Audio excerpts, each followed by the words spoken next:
In response to Dr. Paul Krugman's article in the New York Times on Monday, January 25th, 2016, Michigan's Great Stink.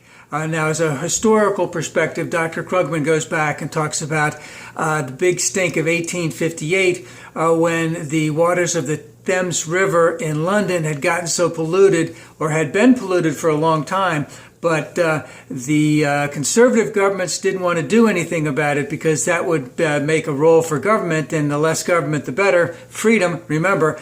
And of course, they didn't change their mind until 1858 when it got all the way up to the House of Parliament and the House of Lords, and it stunk the joint out. And of course, this had to do with the great cholera epidemic of 1854 that started in Soho. And of course, that helped bring about the science of epidemiology, which Billy O'Reilly got so wrong when he said that the head of the CDC should be fired when the Ebola virus was breaking out in Africa. And that guy said that we don't need to ban anyone from coming in from those other countries. Billy was completely wrong, but let's not go into that. So they have a real problem in Flint, Michigan, and it has to deal with the water crisis, which has been contaminated. And basically, from a historical perspective, you would think that we would have no question as to the fact that in the United States, at this point in time, basic services of government should be done and should be done well. And he uses two examples, education and water. But at the same time, these are two of the services that our friends on the Republican side have been cutting back drastically in areas all across the United States. And we have this situation that's going on in Flint right now. Now, there can be differences between the Democrats and Republicans, say on Social Security, on Medicaid. That has to do with funding, and that also has to do with ideology, that one feels that government should be there to help the downtrodden, and one that feels that the downtrodden should basically pick themselves up by their bootstraps. But when it comes to essential services, such as education and water, there really shouldn't be any type of discrepancy between the amount of monies that should be spent by a Democratic administration or Republican administration, whether it's local, state, or federal. But that's what's been happening in Michigan. And what we have found out is if we look across the United States in terms of states, in terms of Republicans who have all houses of government and what they have been doing, and in a couple of examples, we have Kansas, who cut the education budget because they had a budget gap in the state. What happened? Some school districts actually had to close a couple weeks early. They couldn't even finish their fiscal year. That not only happened in Michigan, but it happened in a couple of other states. I think North Carolina was another one.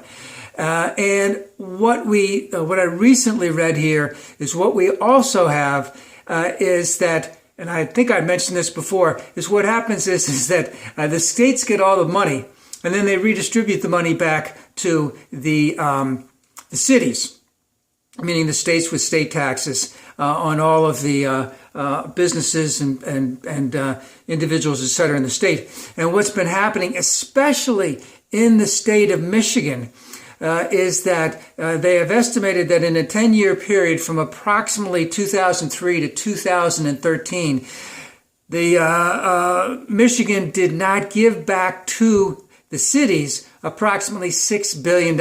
So we have a little circle here. So the cities, which many of them are going down, are having their tax base decrease, are sending their money to the states, and then the states aren't even giving them back that tax money that they can use for basic services, water, education, police force, etc. And in the meantime, the state is using that to fulfill, not to raise taxes, but to fulfill budget gaps that the state has on their own part. So now there's another thing about all that, is that I've also read recently that they talked about they used the Flint River as another source, but at the same time, that they said that it was done for budgetary reasons, but we are now starting to see indications that the Detroit public water system, or whatever it is called, was actually going to offer Flint an even a larger decrease than what was offered by whoever runs the Flint River one. So part of that has to deal with the fact that one of these austerity measures that the Republicans like to say is, well, government doesn't work, so we need to turn government, we need to sell off the assets of government to the private sector. And that was one of the things that they're doing, is they're selling off the Detroit Public Water Service system to the private sector. And then in the meantime, what does the private sector do first? They slash the number of employees, they slash the R&D, they slash the not customer service, but quality care control, increase the salaries of all the people who run it, and in the top echelon of it, especially the shareholders and that upper level management, and cut everything else. And that's what we're seeing. And what we're seeing is grand theft, larceny by the states, by the Republican states, of individuals, especially those who are poor individuals in those states. Not only is environmental racism what we're seeing, but we're seeing the full culmination of what I would call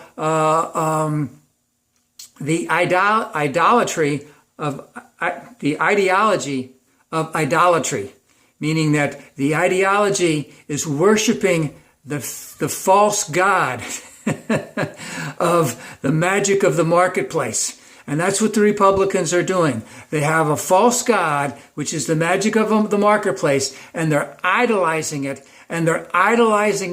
and they're killing poor people, black people. They have no regard for them, because the magic of the marketplace says the less government, the better, more power to the elitists, to upper management, and we don't care about the poor people in any way, shape, or form. That is their ideology, their idolatry of ideology.